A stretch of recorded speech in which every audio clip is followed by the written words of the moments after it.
Hi friends, எல்லாருக்கும் வணக்கம். Welcome to Dhana's fusion. நம்ம இன்றைக்கி சூப்பரான டேஸ்ட்டில் ரொம்ப ஆரோக்கியமான கேரட் அல்வா எப்படி செய்கிறது அப்படின்னு பார்க்கலாம். இது ரொம்ப நல்ல டேஸ்டியாகவும் ரொம்ப நல்லா சத்தானதும் கூட. இப்போ தான் நம்ம சேனலுக்கு வரீங்கன்னா சப்ஸ்கிரைப் பண்ணிட்டு பாருங்கள். அப்போ தான் நான் போடுற வீடியோ உங்களுக்கு உடனுக்குடனே வரும். இப்போ வாங்க வீடியோக்குள்ளே போய் இந்த கேரட் அல்வா எப்படி செய்கிறதுன்னு பார்க்கலாம். இப்போது நான் கேரட் இந்த மாதிரி நீளமாக இருக்கிறது வாங்கியிருக்கிறேன். இது 1/2 கிலோ அளவு இருக்குது. நீங்கள் ஆரஞ்சு கலராக இருந்தால் கூட அந்த கேரட்டு கூட யூஸ் பண்ணலாம். அதுவும் நல்லா தான் இருக்கும் டேஸ்ட்டு. இப்போ இந்த மாதிரி சீவி எடுத்துக்கோங்க. இந்த மாதிரி கொஞ்சம் பெருசாக எடுத்துக்கோங்க. அப்போ தான் டேஸ்ட்டும் நல்லாயிருக்கும், டெக்ஸ்சரும் ரொம்ப நல்லாயிருக்கும்.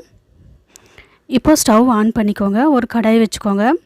இதில் 2 டேபிள் ஸ்பூன் அளவுக்கு நெய் விட்டுக்கோங்க. நெய் காஞ்சதுக்கப்புறமா இது கூட முந்திரி பருப்பு ஒரு 10 பல் சேர்த்துக்கோங்க. சேர்த்துட்டு இதை நல்லா வறுங்க. பாதி வறுத்ததுக்கு அப்புறமா அடுத்ததாக உலர் திராட்சை இது கூட சேர்த்திக்கலாம். அடுத்ததாக பாதாம் பருப்பு கொஞ்சம் சீவுனது அதையும் சேர்த்திக்கலாம். இது கூட திராட்சை சேர்த்துட்டு அதுக்கப்புறமா பாதாம் பருப்பு சேர்த்திக்கோங்க. பாதி வறுத்ததுக்கு அப்புறமா சேர்த்திக்கோங்க. இப்போ பாதாம் பருப்பு சேர்த்திட்டு இது எல்லாத்தையும் நல்லா கலந்து விடுங்க. எல்லாமே நல்லா வதங்கி வரட்டும். திராட்சையும் நல்லா வதங்கி நல்லா உப்பி வரட்டும். பாதாம் பருப்பு நல்லா கலர் மாதிரி சேஞ்ச் ஆகி வரட்டும். அந்த அளவுக்கு இதை வதக்கி வச்சுக்கலாம். இப்போ இது நல்லா வறுபட்டுருச்சு, நல்லா ப்ரௌன் கலராக ஆயிடுச்சு. இதை ஒரு பிளேட்டில் எடுத்து தனியாக வச்சுக்கலாம். இப்போ அதே கடாயிலேயே நம்ம துருவின கேரட்டு துருவலை இது கூட சேர்த்திக்கலாம். கப் அளவுக்கு பார்த்திங்கன்னா எனக்கு இந்த கப்பில் 2.5 கப் அளவுக்கு வந்திருக்குது. நீங்களும் இது மாதிரி அளந்துக்கோங்க. அப்போ தான் சர்க்கரை போடுறதுக்கு நம்மளுக்கு ஈஸியாக இருக்கும். இதை சேர்த்துட்டு இது கூட நெய் 1 டேபிள் ஸ்பூன் அளவுக்கு விட்டுக்கோங்க. விட்டுட்டு எல்லாத்தையும் நல்லா கலந்து விடுங்க. ஒரு 2-3 நிமிஷம் நல்லா கலந்து விடுங்க. இது நல்லா கலர் சேஞ்ச் ஆகி நல்லா ஒரு நல்ல டெக்ஸ்சர் வர வரைக்கும் நல்லா கலந்து கொடுக்கலாம். பாருங்கள், நல்லா கலர் கொஞ்சம் சேஞ்ச் ஆகிடுச்சு, கொஞ்சம் வெந்து வந்த மாதிரி இருக்குது. இந்த ஸ்டேஜில் நம்ம பால் ஊற்றிக்கலாம். பால் ஊற்றி செய்கிறப்போ டேஸ்ட் ரொம்ப நல்லாயிருக்கும். பால் 1.5 கப் அளவுக்கு நான் சேர்த்திருக்கேன். இது கரெக்டாக இருக்கும். கொஞ்சம் பால் எக்ஸ்ட்ரா இருந்தால் இது கேரட் நல்லா வெந்து அதோட பச்சைத்தன்மை போய் சாப்பிட்றப்போ அந்த இது மனமே நம்மளுக்கு தெரியாமல் ரொம்ப டேஸ்டியாக ரொம்ப நல்லாயிருக்கும். அதனால தான் பால் சேர்த்தி நம்ம செய்கிறது. இப்போ மீடியம் ஃப்ளேம்லேயே வச்சு நல்லா வேக வச்சுக்கலாம். பாருங்கள், இப்போது ஓரளவுக்கு நல்லா வெந்து வந்திருக்குது.